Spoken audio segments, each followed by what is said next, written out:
오늘 말씀은 에스겔 45장 18절에서 46장 24절입니다.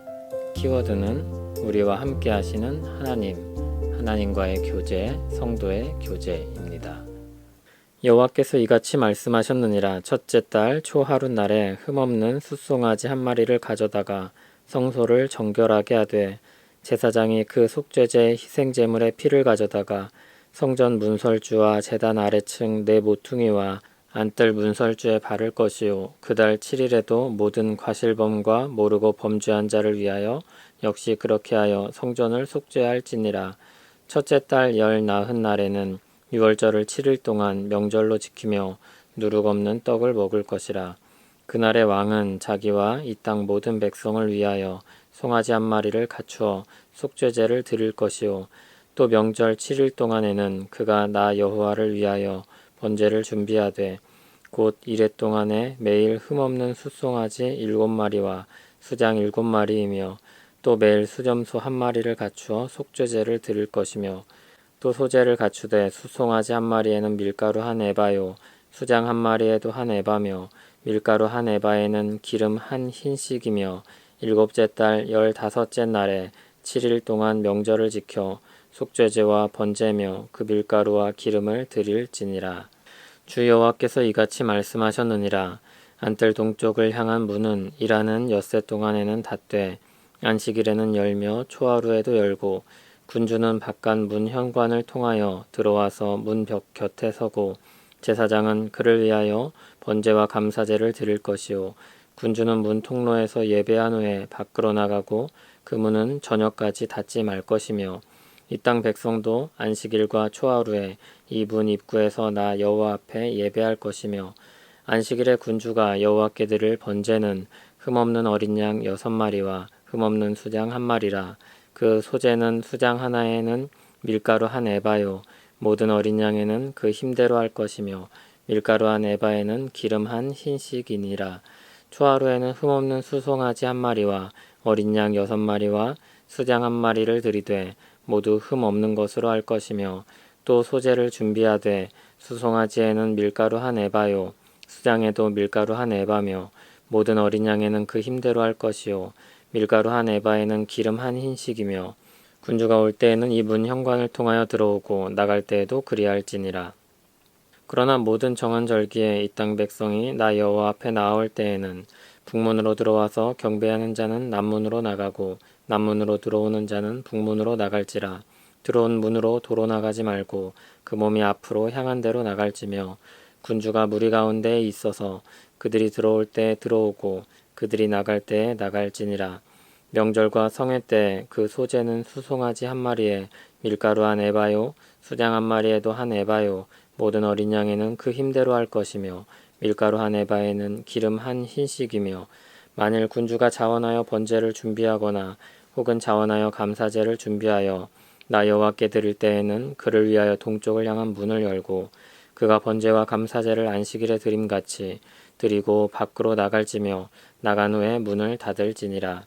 아침마다 1년 되고 흠없는 어린 양 한 마리를 번제를 갖추어 나 여호와께 드리고, 또 아침마다 그것과 함께 드릴 소제를 갖추되 곧 밀가루 6분의 1 에바와 기름 3분의 1 흰을 섞을 것이니, 이는 영원한 규례로 삼아 항상 나 여호와께 드릴 소제라. 이같이 아침마다 그 어린 양과 밀가루와 기름을 준비하여 항상 드리는 번제물로 삼을지니라. 주 여호와께서 이같이 말씀하셨느니라. 군주가 만일 한 아들에게 선물을 준즉 그의 기업이 되어 그 자손에게 속하나니, 이는 그 기업을 이어받음이거니와, 군주가 만일 그 기업을 한 종에게 선물로 준즉 그 종에게 속하여 희년까지 이르고 그 후에는 군주에게로 돌아갈 것이니, 군주의 기업은 그 아들이 이어받을 것임이라. 군주는 백성의 기업을 빼앗아 그 산업에서 쫓아내지 못할지니, 군주가 자기 아들에게 기업으로 줄 것은 자기 산업으로만 할 것임이라. 백성이 각각 그 산업을 떠나 흩어지지 않게 할 것이니라. 그 후에 그가 나를 데리고 문곁 통행구를 통하여 북쪽을 향한 제사장의 거룩한 방에 들어가시니, 그 방 뒤 서쪽에 한 처소가 있더라. 그가 내게 이르시되, 이는 제사장이 속건제와 속죄제 희생제물을 삶으며 소제제물을 구울 처소니, 그들이 이 성물을 가지고 바깥들에 나가면 백성을 거룩하게 할까 함이니라 하시고, 나를 데리고 바깥들로 나가서 나를 뜰 내 구석을 지나가게 하시는데 본즉 그 뜰 매 구석에 또 뜰이 있는데 뜰의 내 구석 안에는 집이 있으니 길이는 40척이요 너비는 30척이라 구석의 네 뜰이 같은 크기며 그 작은 네 뜰 사방으로 돌아가며 부엌이 있고 그 사방 부엌에 삶는 기구가 설비되었는데 그가 내게 이르시되 이는 삶는 부엌이니 성전에서 수종드는 자가 백성의 재물을 여기서 삶을 것이니라 하시더라. 아멘. 히브리서를 잘 알고 있는 신자들에게는 에스겔서의 새 성전에 관한 본문이 많은 궁금증을 자아내게 합니다. 히브리서를 잘 모르더라도 에스겔서 말씀을 어떻게 읽고 적용해야 될지 고민이 많이 될 것입니다. 예수님께서 단번에 제사로 모든 속죄를 위한 근거를 마련하셨습니다. 그래서 더 이상의 제사는 필요하지 않습니다. 또한 예수님께서 영원한 대제사장이 되셨기에 또 다른 제사장도 필요하지 않습니다. 그렇다면 여기서 나오는 제사에 관한 설명과 제사장은 어떻게 이해해야 좋을지 고민이 됩니다. 그것은 하나님께서 제사장 에스겔이 이해할 수 있는 방식으로 말씀하셨기 때문입니다. 제사장의 언어로 미래를 그려주신 것입니다. 그렇기에 우리는 여기 나온 성전을 근거로 성전을 지을 필요도 없고 그래서도 안 됩니다. 여기 나온 제사나 절기 역시도 그렇습니다. 그러면 여기 나온 장황한 설명은 우리에게 어떤 의미를 주고 있을까요? 몇 가지를 살펴보겠습니다. 이러한 본문을 해석하려면 제사라는 형식에 담긴 의미를 헤아려 살펴보아야 합니다. 회복된 백성들이 거하는 성전과 성읍에서는 하나님께 제사를 드리고 절기를 지킵니다. 구약에서 이와 같은 행위들은 하나님과의 교제를 의미합니다. 에스겔서 초반에는 하나님께서 죄악된 이스라엘 백성들을 떠나시는 장면이 나옵니다. 그런데 하나님은 회복된 백성들을 다시 찾아오시고 그들과 영원히 함께 하십니다. 함께 한다는 의미는 아무런 대화나 교류 없이 한자리에 여러 장난감을 모아두었다는 그런 뜻이 아닙니다. 하나님은 자기 백성들과 교제하길 원하십니다. 그리고 실제로 백성들과 교제하십니다.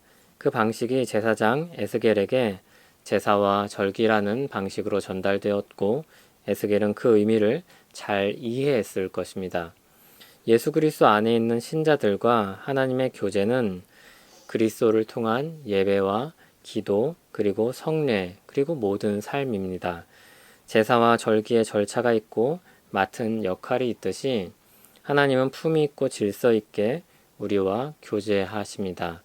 모든 절차와 역할은 하나님의 질서를 따라 하나님과 교제하는 모습을 우리에게 그려줍니다. 하나님은 우리와 교제하길 원하십니다. 그리고 우리에게 하나님의 질서를 가르치십니다.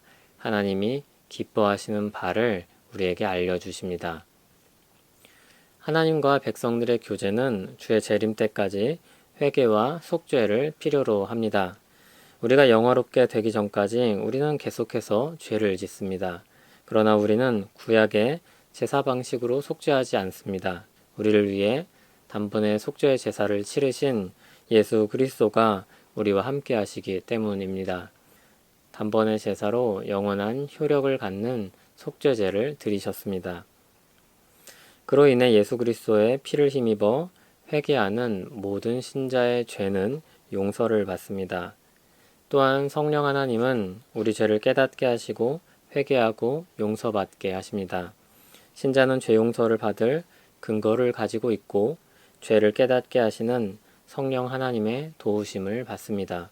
그러므로 우리는 긍휼하심을 받고 때를 따라 돕는 은혜를 얻기 위하여 은혜의 보좌 앞에 담대히 나아갑니다.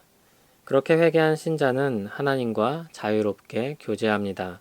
이와 같은 교제는 주일에만 국한되지 않습니다. 아침마다 소제를 드리고 번제를 드리듯이 매일 우리 모든 삶은 하나님께 드리는 제사요 교제입니다. 이것이 하나님께서 기뻐하시는 영적 예배입니다. 우리가 언제나 하나님과 교제할 수 있는 속죄의 근거는 오직 예수 그리스도 외에 다른 것은 없습니다. 그러므로 성령 하나님이 죄를 깨닫게 하실 때 예수 그리스도를 힘입어 애통하는 마음으로 나아오십시오.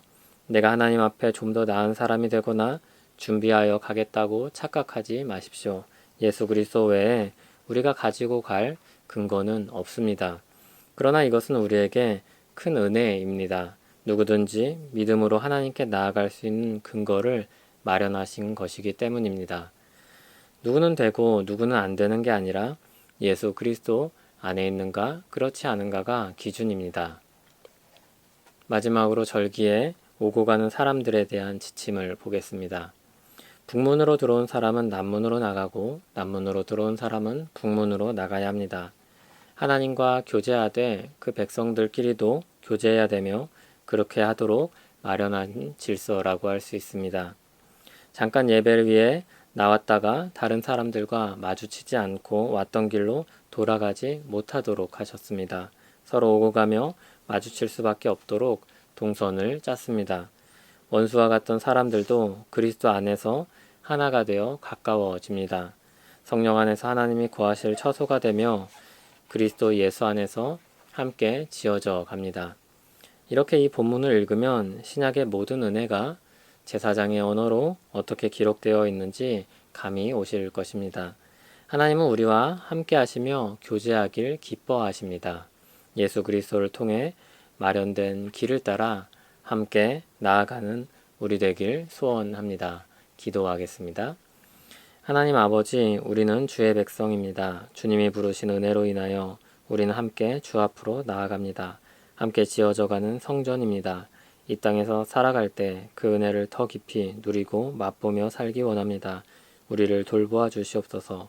예수님 이름으로 기도합니다. 아멘.